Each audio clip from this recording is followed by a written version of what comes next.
शंकर भगवान का स्वरूप हो गया शिवलिंग का।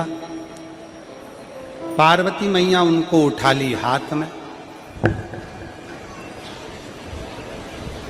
माँ जगत जननी ने अपने सीधे हाथ में भगवान शंकर के शिवलिंग को उठाया,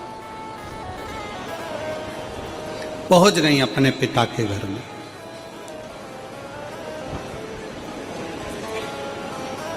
और जैसे ही पार्वती मैया पिता के घर में गई, आवाज लगाई, माता के कानों में सूचना पहुंची।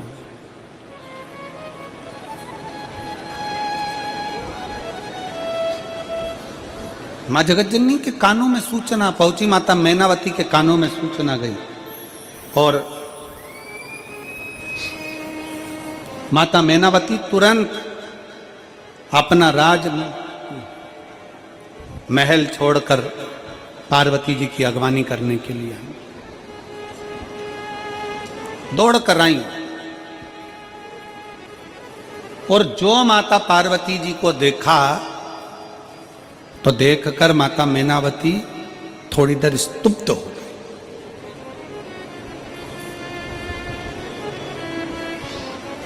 एक स्त्री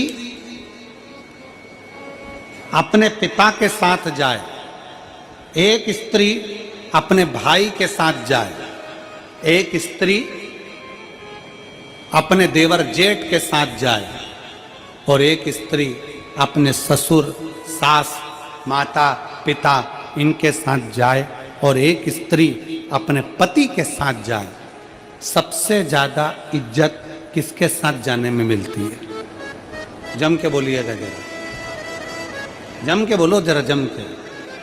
पति के साथ। और किस जगह पर?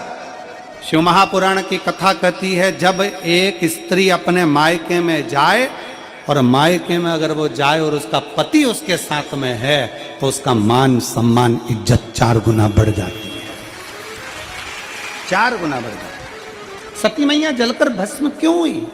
सती माता के भस्म होने का कारण क्या था? सती मैया जलकर भस्म हुई क्यों? रोका भगवान शंकर ने, नहीं मानी, अकेली चली गई और जाकर देखा तो अपने पति का भी इज्जत, पति का भी कोई सिंहासन नहीं था, उनका भी कोई सम्मान नहीं था, उनका भी कोई स्थान नहीं था। आखिरी में माता सती अपने शरीर को त्याग दी। माता सती अपने शरीर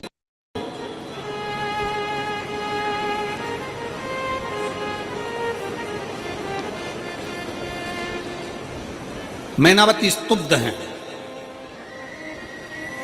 एकदम मैनावती देखकर स्तुब्ध हो गई कि मैंने, पार्वती तो आई पर पार्वती भगवान शंकर को साथ लेकर रही हैं। पहली बार तो पार्वती जी आई हैं मेरे मायके में, अपने पिता के घर में पार्वती जी आई, वो शंकर के बिना आ गई, शिव के बिना आ गई, अकेली आ गई। स्तुब्ध है माता। क्यों? किस लिए? शिव महापुराण की कथा कहती है, भगवान शंकर का चरित्र कहता है, शिव तत्व कहता है, माता पार्वती जी शंकर भगवान को शिवलिंग के रूप में इसलिए लेकर आई थी। माता पार्वती जी ने शंकर जी से कहा था, अगर मैं मेरे मायके जा रही हूं तो मेरी माँ जब मुझे विदा करी थी मुझे बहुत ज्ञान उपदेश दिया था। आज मैं वापिस अगर मायके आई हूं तो मेरी बूढ़ी माँ, मेरी माँ जब मुझे ज्ञान उपदेश देगी तो मेरे जीवन की सफलता मेरे सामने होगी। बुजुर्गों का ज्ञान जब मिलता है तो व्यक्ति उन्नति की सीढ़ी पर चढ़ता चले जाता है। बड़ों का जब ज्ञान मिले तब।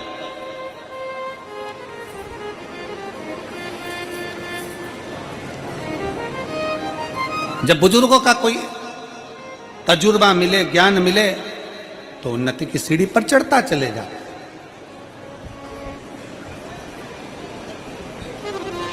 और बहुत विचारणीय बात है, आज के समय में लड़का लड़की का संबंध होता है, आज के समय में विवाह होता है और विवाह होने के बाद वो विवाह अदालत में पहुंच जाता है और तलाक तक नौबत पहुंच जाती है। उसका कारण केवल इतना सा है कि आज के जमाने में ना लड़के को समझाने वाले हैं ना लड़की को समझाने वाले हैं। अगर लड़की के माँ बाप लड़की को समझाएं, बेटा जिंदगी में दुख तो लिखा रहता है, सबकी किस्मत में तकलीफें लिखी रहती है, माता जानकी को भी बन जाना पड़ गया था, जीवन में दुख लिखा रहता है, थोड़ा सा संघर्ष करोगे तो निश्चित है एक दिन राज सिंहासन पर भी बैठोगे।